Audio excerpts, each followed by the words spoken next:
But in the bullshit department, a businessman can't hold a candle to a clergyman.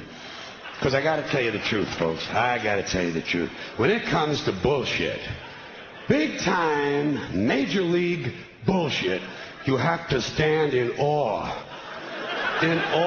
of the all-time champion of false promises and exaggerated claims, religion. No contest. No contest. Religion easily has the greatest bullshit story ever told.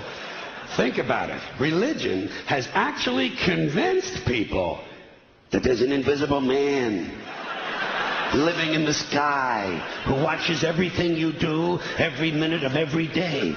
And the invisible man has a special list of 10 things he does not want you to do. And if you do any of these 10 things, he has a special place full of fire and smoke and burning and torture and anguish where he will send you to live and suffer and burn and choke and scream and cry forever and ever till the end of time. But he loves you.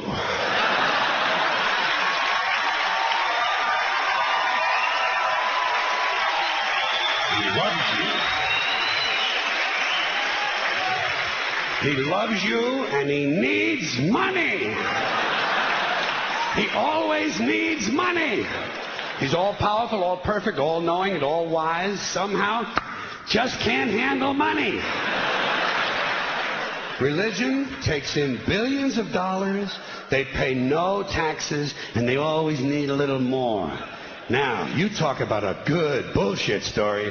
Holy shit.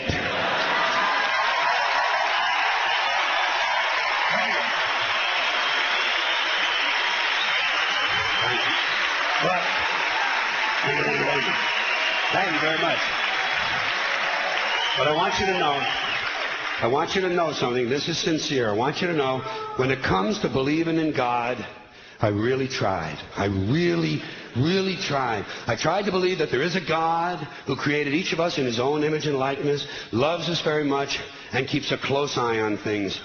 I really tried to believe that, but I got to tell you, the longer you live, the more you look around, the more you realize something is fucked up. Something is wrong here. War, disease, death, destruction, hunger, filth, poverty, torture, crime, corruption, and the ice-capades. Something is definitely wrong. This is not good work. If this is the best God can do, I am not impressed. Results like these do not belong on the resume of a supreme being. This is the kind of shit you'd expect from an office temp with a bad attitude. And just between you and me, in any decently run universe, this guy would have been out on his all-powerful ass a long time ago. And by the way, I say this guy because I firmly believe, looking at these results, that if there is a God, it has to be a man. No woman could or would ever fuck things up like this.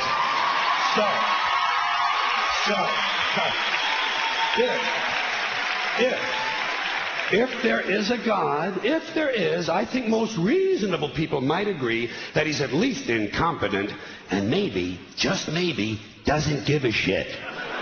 Doesn't give a shit, which I admire in a person and which would explain a lot of these bad results.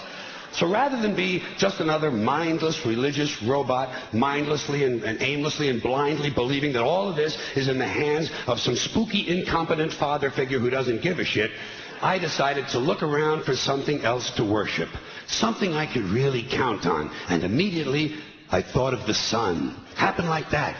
Overnight, I became a sun worshiper. Well, not overnight. You can't see the sun at night.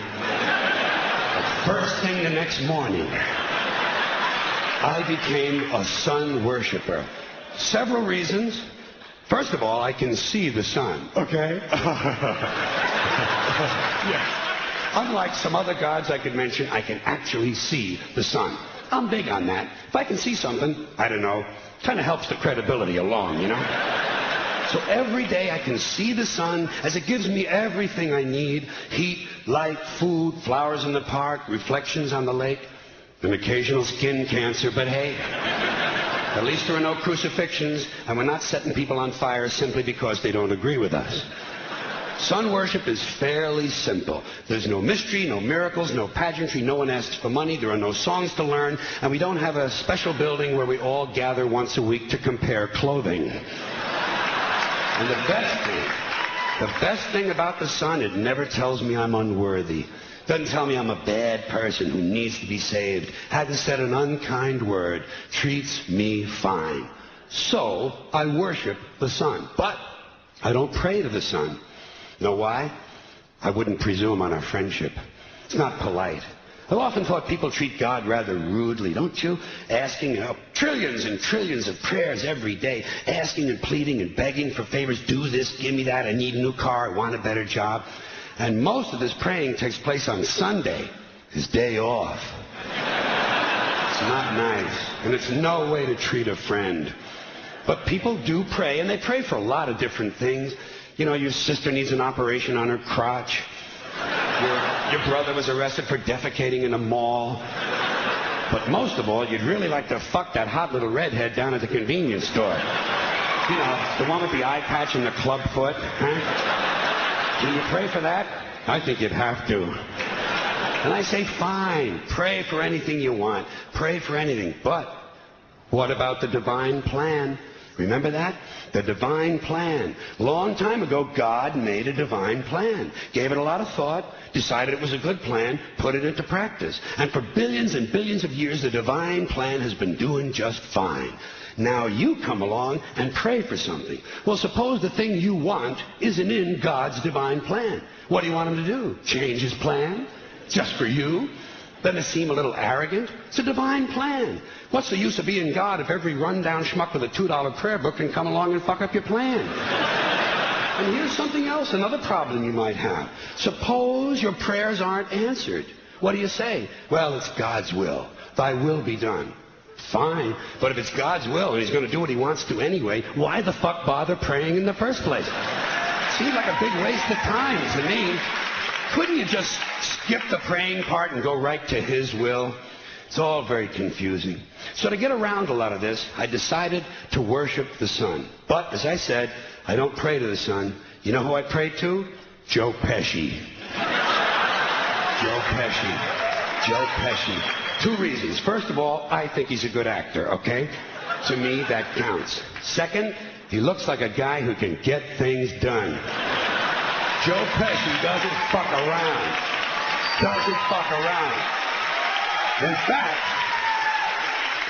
In fact, Joe Pesci came through on a couple of things that God was having trouble with. For years, I asked God to do something about my noisy neighbor with the barking dog. Joe Pesci straightened that cocksucker out with one visit. It's amazing what you can accomplish with a simple baseball bat. So I've been praying to Joe for about a year now. And I noticed something. I noticed that all the prayers I used to offer to God and all the prayers I now offer to Joe Pesci are being answered at about the same 50% rate. Half the time I get what I want, half the time I don't. Same as God, 50-50. Same as the four-leaf clover and the horseshoe, the wishing well and the rabbit's foot. Same as the mojo man. Same as the voodoo lady who tells you your fortune by squeezing the goat's testicles. It's all the same, 50-50. So just pick your superstition, sit back, make a wish, and enjoy yourself. And for those of you who look to the Bible for moral lessons and literary qualities, I might suggest a couple of other stories for you. You might want to look at The Three Little Pigs. That's a good one. Has a nice, happy ending. I'm sure you'll like that.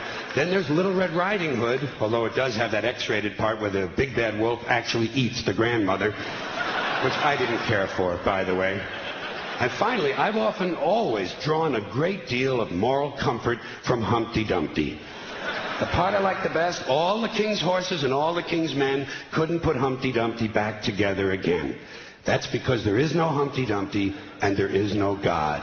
None, not one, no God, never was. In fact, I'm gonna put it this way. If there is a God, may he strike this audience dead. See, nothing happened. Nothing happened. Everybody's okay. All right? Tell you what. I'll raise the stakes. I'll raise the stakes a little bit. If there is a God, may he strike me dead. See? Nothing happened. Oh, wait. Got a little cramp in my leg. And my balls hurt. Plus, I'm blind. I'm blind. Oh, now I'm okay again. Must have been Joe Pesci, huh? God bless Joe Pesci. Thank you all very much. Joe bless you. Thank you very much. I appreciate it.